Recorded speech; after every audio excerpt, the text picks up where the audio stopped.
Construction workers federation CITUവിന്റെ നേതൃത്വത്തിൽ നിർമ്മാണ തൊഴിലാളി ക്ഷേമനിധി ഓഫീസിലേക്ക് മാർച്ചും ധർണയും നടത്തി. CITU ജില്ലാ ജനറൽ സെക്രട്ടറി P. രാഘവൻ ഉദ്ഘാടനം ചെയ്തു. സഹായം 25,000 രൂപ ഉയർത്തുക. സഹായം 25,000 രൂപ ഉയർത്തുക.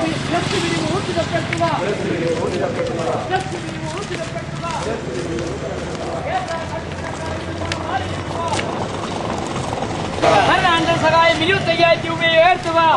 സഹായം 25,000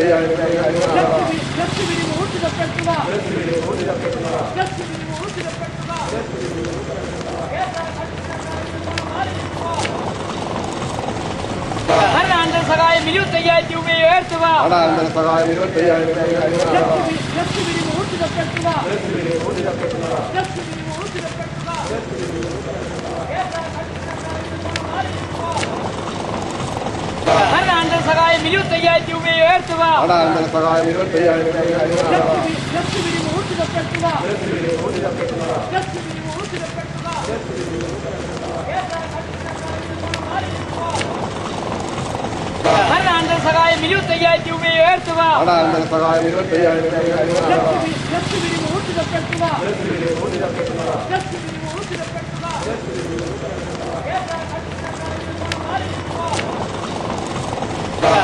സഹായം 25,000 രൂപ.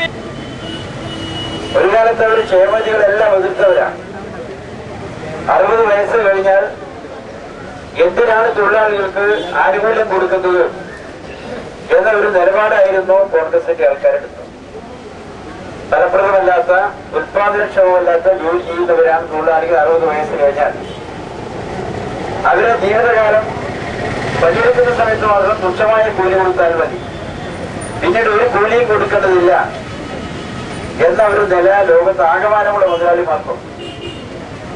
ആരോഗ്യമുള്ള തൊഴിലാളികളെ പരമാവധി പണിയെടുപ്പിക്കുക, അവരുടെ അധ്വാന ശക്തി പൂർണ്ണമായി ചൂഷണം ചെയ്ത് തുച്ഛമായ കൂലി കൊടുത്ത് അമിതമായ ലാഭമുണ്ടാക്കുക എന്നതാണ് നമ്മുടെ രാജ്യത്തെ ലോകത്തുമുള്ള മുതലാളിമാരുടെ സ്വഭാവം. ആ മുതലാളിമാരുടെ താല്പര്യത്തിന് സംരക്ഷണം കൊടുക്കുക എന്നതാണ് നമ്മുടെ രാജ്യത്തിരിക്കുന്ന ഗവൺമെന്റിന്റെ, കോൺഗ്രസിന്റെ നയം എന്ന് പറയുന്നത്. അത് ഇതിലെല്ലാം വരും. ഇവിടെ പറഞ്ഞല്ലോ, ആനുകൂല്യങ്ങൾ 15,000 രൂപ ആശ്രയം കിട്ടി വന്നിരുന്നു 25,000 രൂപ ആക്കാനുള്ള ഒരു തീരുമാനം ഇടതുപക്ഷ ജനാധിപത്യത്തിലേക്ക് ഗവൺമെന്റ് എടുത്തു. ഇത് 25,000 രൂപ എന്ന് പറയുന്നത് വളരെ തുച്ഛമായിട്ടുള്ളതാണ്. ILO അടക്കമുള്ള തൊഴിലാളി സംഘടനകൾ മിനിമം തൊഴിൽ 10,000 രൂപ കൊടുക്കണം എന്ന് തീരുമാനിച്ച സമയമാണ്. ക്ഷേമനിധി നിയമം കാര്യക്ഷമമാക്കുക, മരണാനന്തര സഹായം 25,000 രൂപയായി ഉയർത്തുക, സെസ് പിരിവ് ഊർജിതപ്പെടുത്തുക, കേരള കൺസ്ട്രക്ഷൻ അക്കാദമി നിർമ്മാണം ആരംഭിക്കുക, മണൽ മേഖലയിലെ പ്രശ്നങ്ങൾ പരിഹരിക്കുക, കരിങ്കൽ ക്വാറികൾ പ്രവർത്തിക്കാൻ അനുവദിക്കുക, മരത്തടികളുടെ വിലക്കയറ്റം നിയന്ത്രിക്കുക തുടങ്ങിയ ആവശ്യങ്ങൾ ഉന്നയിച്ചുകൊണ്ടാണ് കൺസ്ട്രക്ഷൻ വർക്കേഴ്സ് ഫെഡറേഷൻ CITUവിന്റെ നേതൃത്വത്തിൽ നിർമ്മാണ തൊഴിലാളി ക്ഷേമനിധി ഓഫീസിലേക്ക് മാർച്ചും ധർണയും നടത്തിയത്. ഫെഡറേഷൻ ജില്ലാ പ്രസിഡന്റ് അംബുജേട്ടൻ അധ്യക്ഷത വഹിച്ചു.